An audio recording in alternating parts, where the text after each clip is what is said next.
বিসমিল্লাহির রহমানির রহিম। আমি অত্যন্ত আনন্দিত এবং গর্বিত প্রতিষ্ঠাবার্ষিকী উপলক্ষে আজকে এই র্যালি অংশগ্রহণ করার জন্য বিভিন্ন ইউনিয়ন থেকে আগত স্বেচ্ছাসেবক নেতাকর্মী সবাইকে আমি আন্তরিকভাবে ধন্যবাদ জানাচ্ছি।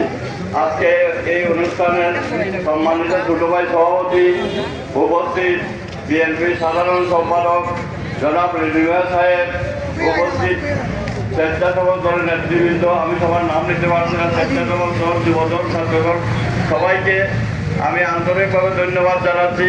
আজকে আমাদের বক্তব্য দেওয়ার কিছু নেই এখানে। আজকে স্বেচ্ছাসেবক দলের প্রোগ্রাম, তারাই বক্তব্য দেওয়ার কথা ছিল, কিন্তু অত্যন্ত দুঃখের বিষয় আজকে তারা সবাই বক্তব্য দিতে পারছে না, কারণ এখন নামাজের সময়, নামাজ আরম্ভ হয়েছে। আমরা এই সুযোগে সবাইকে বক্তব্য না দেওয়ার জন্য কেউ যেন মন ক্ষুণ্ণ না হয়, সেই জন্য আপনারা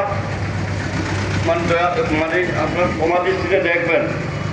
প্রিয় বন্ধুরা, আমি বিশেষ করে বিশ্বনাথের স্বেচ্ছাসেবক দলকে আমি অত্যন্ত আনন্দের সাথে এবং গর্ববোধ করে আমি ধন্যবাদ জানাই। যেহেতু আমি বিগত অনেক দিন ধরে দেশে আছি, বিশ্বনাথে কয়েকটি যত বড় প্রোগ্রাম হচ্ছেন, আমার ডিস্ট্রিবিউশনে শুধু অন্য স্বেচ্ছাসেবক দলকেই অন্যতম মনে হয়। আমি সবসময়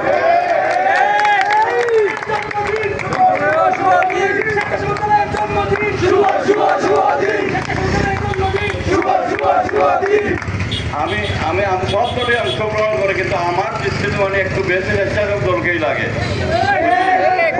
তো আমি এ সম্বন্ধে কিছু আর বলতে চাই না। আপনারা একটু সতর্ক থাকবেন। আমাদের ঐক্য বিনষ্ট করার জন্য কিছু সংখ্যক পাঠপাড়া এখনো পর্যন্ত শকুনের মতো বৃষ্টি দিতেছে, যাতে আমাদের ঐক্যটা নষ্ট হয়। আপনারা লক্ষ্য রাখবেন, বিশ্বনাথ উসমানীনগরের যাতে আমাদের বিএনপি, স্বেচ্ছাসেবক দল, যুবদল, ছাত্রদল, তারও জন্য ঐক্য বিনষ্ট না হয়, এটাই আমাদের অনুরোধ।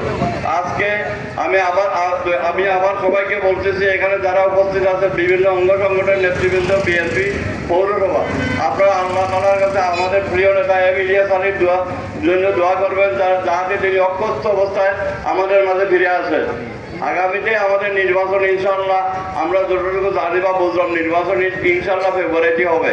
এই নির্বাচনে আমাদের দানের শীষ নিয়ে আমাদের নুনা ম্যাডামকে আমরা প্রার্থী হিসাবে দেখতে চাই, এবং আমরা সমস্ত উপরের হাই লেভেল যারা আছেন, কেন্দ্রীয় নেতৃবৃন্দ যারা আছেন, সবাইকে অনুরোধ করব আমাদের ম্যাডামকে যেন দানের ছড়া উপহার দেন।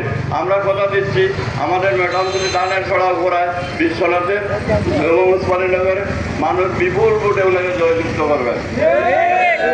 আজকে আর বিশেষ কিছু বলার নয়। সবাইকে ধন্যবাদ এবং আনন্দিত, এবং বিশ্বনাথ বিএনপির পক্ষ থেকে স্বেচ্ছাসেবক দলকে আবারও আমরা ধন্যবাদ এবং কৃতজ্ঞতা জানাচ্ছি।